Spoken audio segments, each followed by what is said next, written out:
In part 4 on our series on psychological gesture, we'll discuss how to make a baby right after this.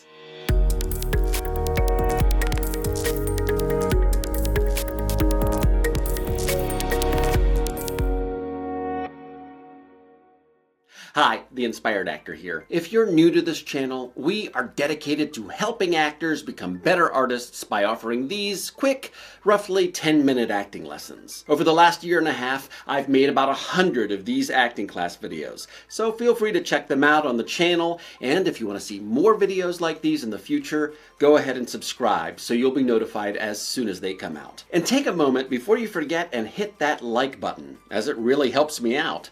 And if you know people who might like these videos, please don't hesitate to share them on your social media outlet of choice. The PG should be as simple as possible, because its task is to summarize the intricate psychology of a character in an easily survivable form, to compress it into its essence.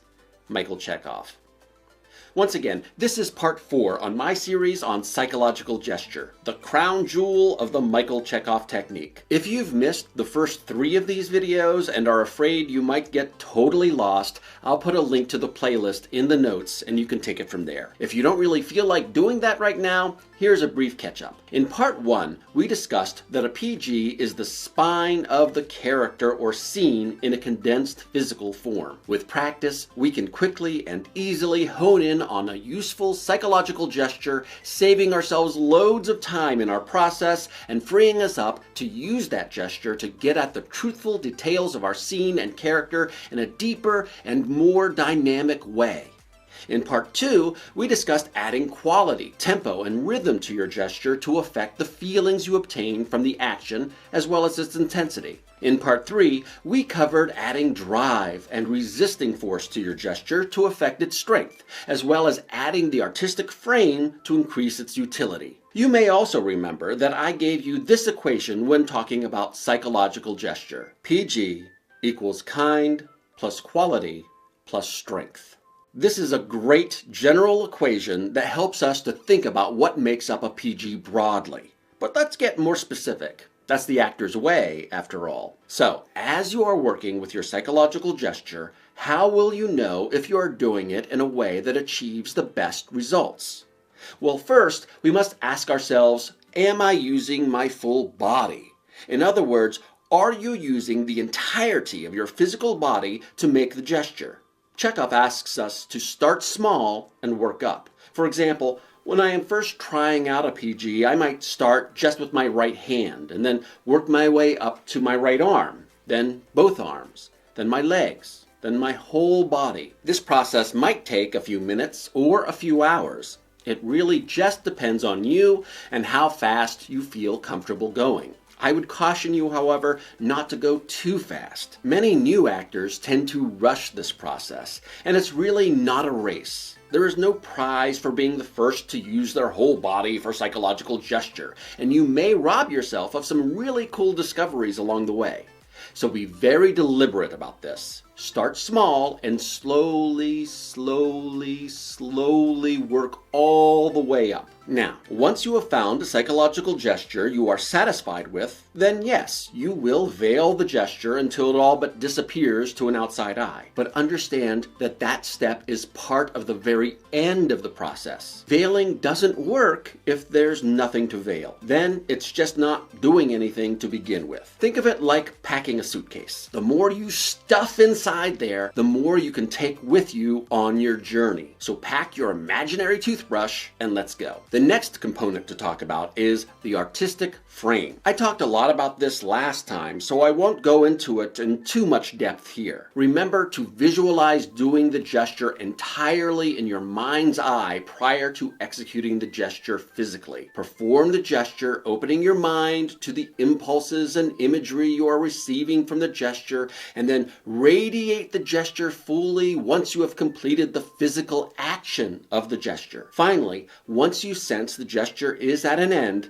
let the gesture terminate. Note its ending and move on to the next gesture or moment, if there is one. A frame brings a work of art into focus. It sets it off, allowing it to be both an individual element in its environment while simultaneously incorporating it fully into the environment as a whole. Framing your gesture serves much the same purpose, allowing the action to have its individual specificity and incorporating it into the story as a whole in a seamless and unambiguous way. The third component of a good PG is your full breath. Now, ideally, you want to be able to do the entirety of your psychological gesture in one breath. You should be breathing throughout your gesture. Never hold your breath while doing a gesture. You cannot be inspired unless you respire. So remember to breathe.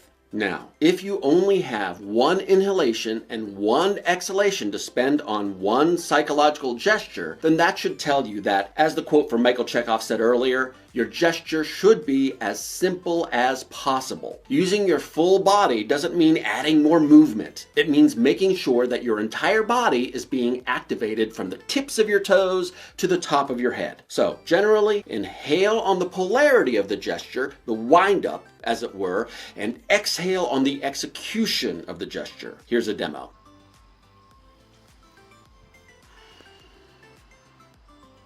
Speaking of polarity, the next component is extremes of motion. In other words, remember TP-T. Triplicity, polarity, and transformation. These are some of Chekhov's laws of composition, and they are very helpful to remember here. Triplicity. Does your gesture have a beginning, middle, and end? Polarity. Do you end in physical polarity to your beginning? In other words, are you as far away as possible from your beginning pose at the end of the gesture while still using your full body and breath and keeping the gesture as simple as possible? Transformation. Does your gesture transform naturally from the beginning pose to the end? If your PG does not incorporate a physical extreme from beginning to end, then it is likely not going to be strong enough to sustain your character or scene from its beginning to its end either. The final component is effort. This means both your physical effort and your psychological effort. By physical effort, I mean, again, using your full body and breath fully. If doing your PG makes you slightly uncomfortable or requires a little more physical exertion than you might be used to, lay off me, I'm starving, then you are probably in a good place. Note that I am not saying hurt yourself. Do not do anything you can't do. I know that seems like a no-brainer, but I have been surprised at how many actors try to do exactly that. Know your body's limitations and work up to them, but not beyond them. Please. As for psychological effort, I mean using your full focus and concentration to allow the physical action to affect your feelings, your thoughts, and your will force. Do not let your mind wander as you do your gesture. Do not let your mind go blank either.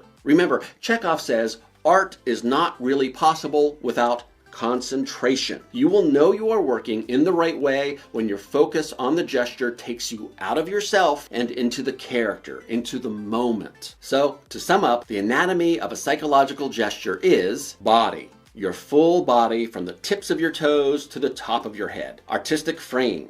Visualize the gesture, do the gesture, radiate the gesture, terminate the gesture. Breath. Use your full breath to execute the gesture. Inhale on the setup.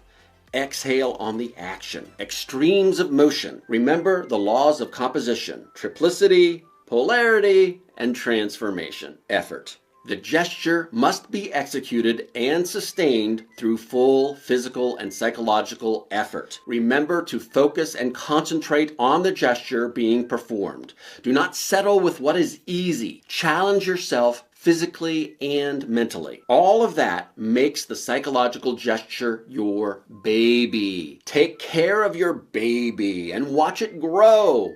I know it's corny, but you probably won't forget it. So there it is. Finally, remember that when and only when you have incorporated all of these elements into your PG and worked with it until it's fully ingrained in your body-mind, only then are you free to veil your gesture in the work. This means that you might very well have to do the full gesture right before you step on stage during a rehearsal or at home or in the bathroom of the soundstage for a while until it's there for you. Then you can make the physical gesture smaller and smaller.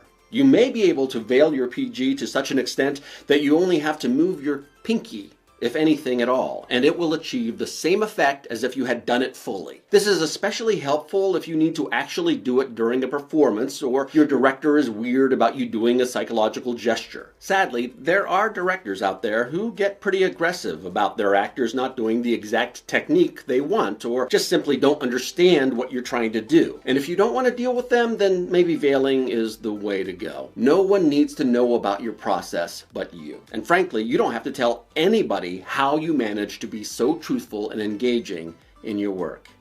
Keep it just between us.